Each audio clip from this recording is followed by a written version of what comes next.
খেয়ে দেখো তো কেমন লাগছে। এই ফুলকপির পাকোড়া এই সস দিয়ে বিকেলের টিফিনে খুব সুন্দর লাগে। হেভি মুচমুচ হয়েছে, খুব সুন্দর খেতে। আপনারা খেয়ে দেখবেন, আপনাদের খুব ভালো লাগবে। সাধারণ বাঁধাকপি দিয়ে যে এত অসাধারণ স্বাদের পকোড়া তৈরি করা সম্ভব, তাই ভিডিও না দেখলে বিশ্বাসই হবে না। তারা বাঁধাকপি খেতে পছন্দও করে না, তারা চেয়ে খাবে এই পকোড়া। অপূর্ব টেস্ট এই পকোড়ার। দেখুন এই রেসিপিটি সহজভাবে তৈরি হয় আর খুব অল্প সময়ের ভিতরে। বন্ধুরা, আমরা বাঁধাকপি ডিম দিয়ে পাকোড়া রেসিপি করছি। কপিটা কড়াইতে সামান্য সেদ্ধ করে নিতে হবে।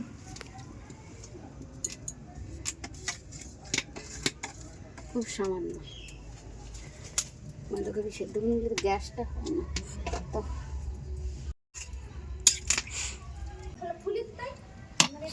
বাঁধাকপিটা জল ছাড়িয়ে নিলাম, সামান্য সেদ্ধ করে বাঁধাকপিটা চেপে চেপে জল বের করে নিলাম শুকনো করে।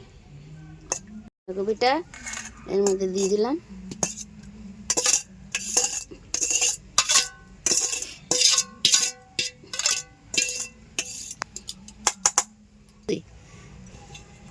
নিয়ে নিলাম।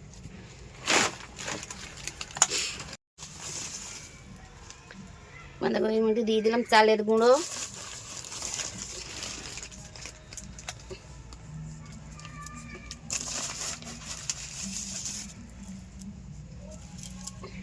ফ্লাওয়ার,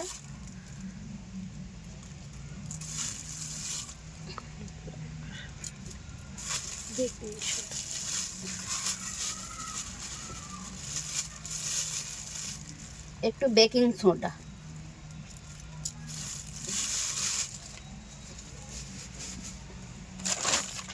কালো জিরে,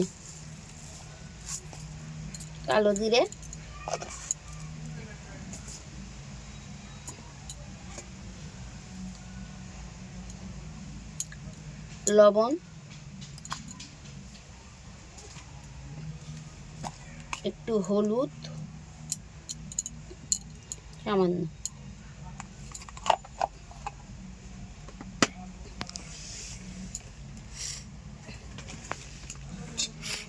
দুটো ডিম ভেঙে দিলাম বাঁধাকপিটার ভেতরে।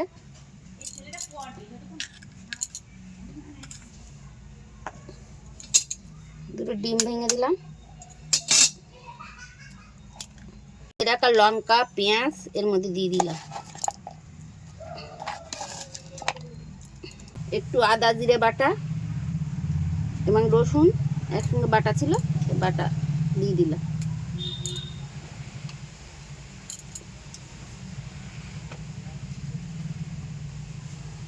দিয়ে ভালো করে মাখিয়ে নিলাম। ডিম, চালের গুঁড়ো, কর্নফ্লাওয়ার, বেকিং সোডা, পেঁয়াজ লঙ্কা কুচানো ভালো করে মাখিয়ে নিলাম। একটু স্বাদ মতন মিষ্টি, বেসন দিলেও দেওয়া যেত, কিন্তু চালের গুঁড়োটা বেশি মচমচে করে। এটা গরম হয়ে গেলে এটা একটু বেশি করে তেল দিলাম পকোড়া ভাজার জন্য। এটা গরম হয়ে গেলে ছোটো ছোটো করে গোল গোল বলের মতন করে মেখে ছেড়ে দেবো।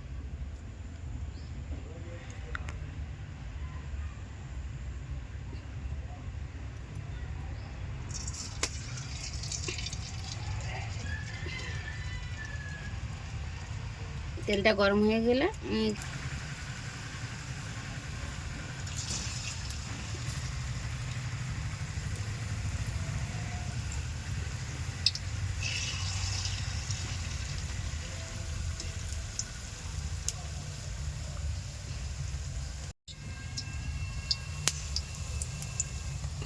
ছোটো ছোটো করে বলের মতন করে ছেড়ে দিলাম।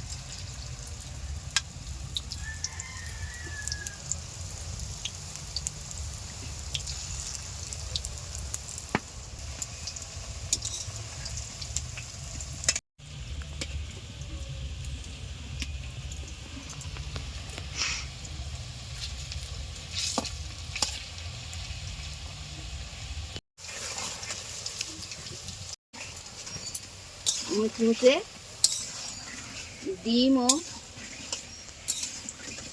বাঁধাকপির পাকোড়া আমাদের রেডি হয়ে গেল। এই সম্পূর্ণভাবে ভাজা রেডি। দেখুন কি সুন্দর দেখতে লাগছে। বিকেলের টিফিনে এগুলো খেতে খুব ভালো লাগে, সস দিয়ে খাবেন খুব সুন্দর লাগবে। পাকোড়াগুলো আমি আস্তে আস্তে করে তুলে নিলাম।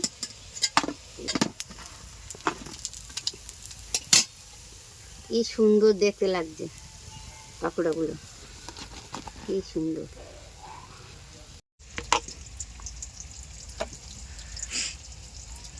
খেতে দেখি তো কেমন লাগছে।